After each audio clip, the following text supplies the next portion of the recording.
Alright, तो अब हम पढ़ने वाले हैं चेक के बारे में। पहले तो आप ये समझ लीजिए कि ये जो पूरा का पूरा चेक है, इसका एक और सैम्पल मैंने यहाँ पे ले रखा है। आप देख सकते हैं चेक इस तरीके का ब्लैंक चेक होता है। यहाँ पे आपको डेट लिखनी होती है जिस डेट में आप इस चेक को इशू कर रहे होते हैं।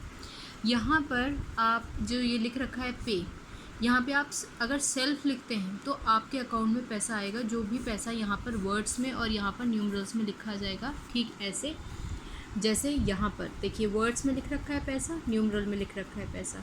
यहाँ पर ये पैसा हमने किसको भेजना था? प्रेम कुमार को भेजना था। तो ये है, ये बेरर का नाम है। बेरर का मतलब क्या? जिस व्यक्ति को पैसा चाहना है, इसीलिए इस चेक को हम बोलेंगे बेरर चेक। एक और चीज़ समझ लीजिए, यदि अगर मैं यहाँ पर लिख दूँ सेल्फ, पैसे लिख दूँ, तो ये वाला जो चेक है, ये चेक मुझे जमा करने पर काउंटर पे मुझे ये चेक जमा करना पड़ेगा, और ये चेक काउंटर पे जमा करने के बाद मुझे पैसा मेरे अकाउंट में मिल जाएगा। अगर मैं यहाँ पे सिर्फ सेल्फ लिख के पैसा लिख दूँ और यहाँ पे देने वाले के सिग्नेचर हूँ तो ऑलराइट। लेकिन अगर मैं यहाँ पर क्रॉस कर दूँ लाइंस, सिर्फ ऐसे दो पैरेलल लाइंस बना दूँ, या फिर उन पैरेलल लाइंस के साथ ये लिख दूँ A C payee, A/C, A/C means account payee. Account पे का क्या मतलब होता है? उस समय ये चेक जाकर मैं काउंटर पर देकर और फिर पैसा अपने अकाउंट में ले लूँ, ऐसा नहीं होगा। ये आपको पूरा का पूरा चेक भरना पड़ेगा। इसके साथ जो आपको अकाउंट में के डिपॉजिशन जो स्लिप मिलती है, उस स्लिप में सारी की सारी डिटेल्स भरनी होंगी। ये डिटेल्स भरनी होंगी, ठीक है, डेट्स वगैरह भरनी होंगी, सारा अमाउंट वगैरह भरना होगा। ये मैं अभी आपको समझाऊंगी, इसकी फिक्र मत कीजिए। और उसके बाद इस जो आपका स्लिप होता है बैंक का, उस स्लिप का इधर वाला जो पोर्शन होता है, वो पोर्शन आप अपने पास रखेंगे। बाकी जो पोर्शन होता है उसको फाड़ के अलग से इसके साथ चेक के साथ लगा के एक बॉक्स में डाल देते हैं। उसमें से लेटर ऑन बैंक के जो कर्मचारी होते हैं वो उसको निकालते हैं, फिर उसको स्कैन करते हैं, इसकी डिटेल्स चेक करते हैं, और सब कुछ ठीक होता है तो वो पैसा आपके अकाउंट में आ जाता है। इस केस में, प्रेम कुमार के केस में, वो पैसा प्रेम कुमार के पास पहुंच जाएगा। ओके, इसको समझ लेते हैं। इसको हालांकि आपकी किताब में बहुत ज़्यादा डिटेल में नहीं समझा रखा, पर आपको पता होना चाहिए। देखो, ये जो पहले 6 नंबर होते हैं, ये आपका चेक नंबर होता है।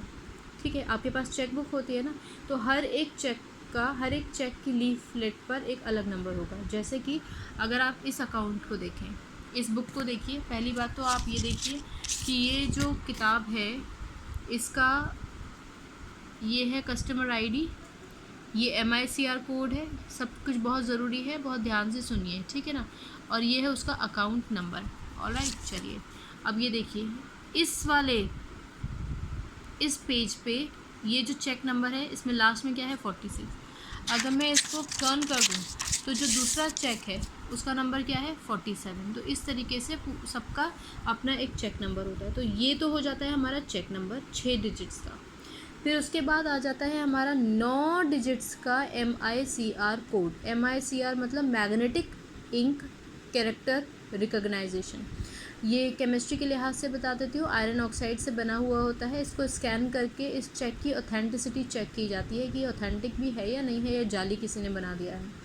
अच्छा, ये जो 9 डिजिट्स होते हैं ना, उन 9 डिजिट्स में से जो पहले 3 डिजिट्स होते हैं, यानी कि ये वाले, ये क्या है? 1 1 0। तो ये जो पहले 3 डिजिट्स होते हैं, ये वो बताते हैं कि कौन सा शहर है जहाँ का ये बैंक अकाउंट है। शहर का कोड होता है, सिटी का अपना एक कोड होता है, तो ये उसको दर्शाते हैं। ऑलराइट, देन उसके बाद ये जो आप देख रहे हो 002, ये होता है आपका बैंक का कोड। 002 SBI का कोड है, इसलिए यहाँ पे 002 लिखा है। अगर यहाँ पे 240 लिखा होता ना, तो आप समझ जाते कि ये HDFC का है। Got it. अब 9 डिजिट्स में से 3 डिजिट्स पहले वाले बैंक कोड हो गया, दूसरा वाला पहला वाला आपका सिटी कोड हो गया, दूसरा 3 डिजिट्स का जो न्यूमरल था वो आपका बैंक कोड हो गया। बाकी के जो 3 डिजिट्स हैं, ये तीन डिजिट्स ब्रांच की कोड होते हैं। अलग अलग बैंक के अलग अलग ब्रांचेस होते हैं ना, जैसे एक्सिस बैंक की आप बात करो तो नोएडा में भी होगा, ग्रेटर नोएडा में भी होगा, ग्रेटर नोएडा में भी अलग अलग जगहों में अलग अलग होगा, दिल्ली में भी द्वारका का अलग होगा, कहीं और का अलग होगा, नांगलोई का अलग होगा, नजफगढ़ का अलग होगा। Is this clear?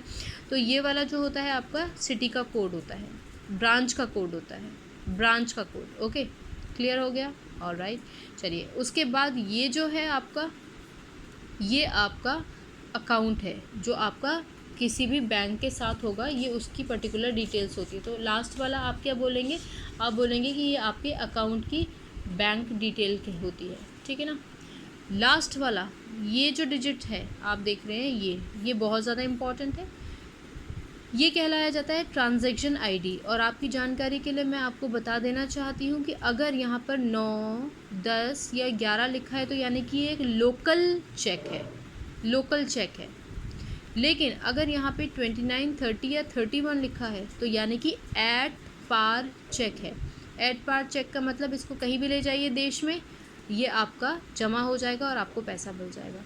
तो इस तरीके से इस चेक को डिफ़ाइन किया गया है। याद रखिएगा, अगर आप यहाँ पे सिर्फ इस तरीके से पैरेलल लाइंस खींच देते हैं ऐसे, तब भी ये अकाउंट में ही जाएगा। और अगर आप पैरेलल लाइंस खींच के A/C पे ही लिख देते तब भी किसी के अकाउंट में ही जाएगा, आप उसको डायरेक्टली नहीं निकाल सकते।